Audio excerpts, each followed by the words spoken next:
వడ్లు కొనే చేతగాని దద్దమ్మ మన బీఆర్ఎస్ పార్టీ మొలకెత్తని అని మాట్లాడతాడా? నువ్వు తుడిచిపెట్టకపోతావు బిడ్డ. వడ్లు కొనకపోతే రేపు బీఆర్ఎస్ నువ్వు ప్రజలు బ్రహ్మరథం బట్టి 14 సీట్లు నిన్ను మళ్ళా కొడంగల్ ఓడగొట్టి చూపిస్తాం. కొడంగల్తో సహా 14 సీట్లు గెలుస్తాం రేపు. మొలకెత్తిన వడ్లు కొనే తెలివి లేదు కానీ మహబూబ్ నగర్ జిల్లాలో బీఆర్ఎస్ మొలకెత్తని అని మాట్లాడతావు. ఇంకా ఈయనట జెండా గద్దెలు కూలగొడతాడట. కూలగొడితే మేము చేతులు కట్టుకొని కూర్చున్నామా? ఊకుంటామా? ఈట్ కా జవాబ్ పత్తర్ సే దేంగే. మా రైతులకు అన్యాయం జరుగుతానో మా ప్రజలకు అన్యాయం జరిగితే చూస్తూ ఊరుకునే పార్టీ కాదు బీఆర్ఎస్ పార్టీ. అట్లా ఎక్కడ అన్యాయం జరిగినా ప్రజల పక్షాన ఇవాళ బీఆర్ఎస్ పోరాడుతుంది. అందువల్ల మనం జాగ్రత్త పడాల్సింది మన పార్టీకి పడే ఓట్లు రైతులు గాని పార్టీ అభిమానులు గాని కార్యకర్తలు గాని కార్యకర్తల కుటుంబ సభ్యుల ఓట్లు బరాబర్ మనం ఆ ఎస్ఐఆర్ ప్రోగ్రామ్ లో ఓటు పోకుండా చూసుకోవాలి.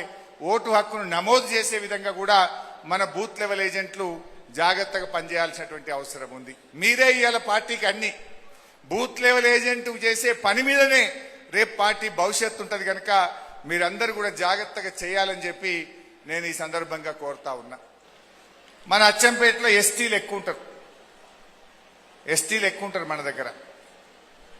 నేను అడుగుతున్న ఈ అచ్చంపేటలో మా ఈ మీటింగ్ లో కూడా ఎస్టీ సోదరులు ఉన్నారు. ఈ 2.5 సంవత్సరాల్లో ఏ ఒక్క ఎస్టీ కన్నా ఎస్టీ కార్పొరేషన్ ద్వారా ₹1 సాయం జరిగిందా? బీసీలకు ఏమైనా జరిగిందా అని అడిగినాం.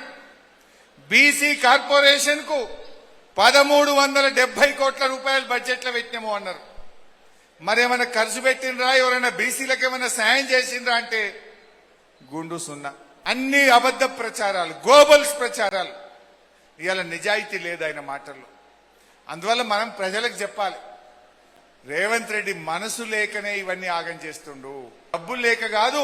పేదలంటే రైతులంటే పిల్లలంటే రేవంత్ రెడ్డి ప్రభుత్వానికి చిన్న చూపు అనేటువంటి విషయాన్ని మనం ప్రజల్లోకి గట్టిగా తీసుకుపోవాల్సినటువంటి అవసరం ఉంది. కేసీఆర్ ది స్కీమ్ల ప్రభుత్వం, ప్రజల ప్రభుత్వం, సంక్షేమ ప్రభుత్వం. ఇదేముంది, అంతా స్కామ్లే కదా.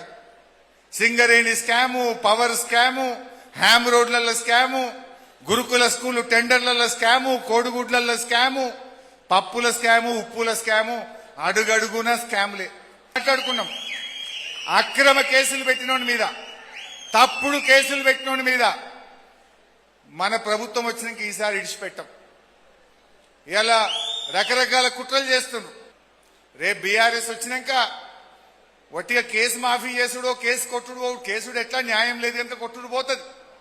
కానీ రేపు మాత్రం ఈ తప్పుడు కేసు పెట్టినోని మీద రేపు విచారణ జరిపి తప్పుడు కేసు పెట్టినందుకు క్రిమినల్ యాక్షన్ తీసుకోవాల్సి వస్తుంది.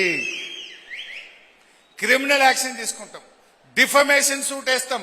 బిడ్డ మీరు రిటైర్ అయినా పొక్కలవన్నా కూడా పట్టుకొచ్చి మిమ్మల్ని తగిన శిక్ష వేస్తుంది చట్టం.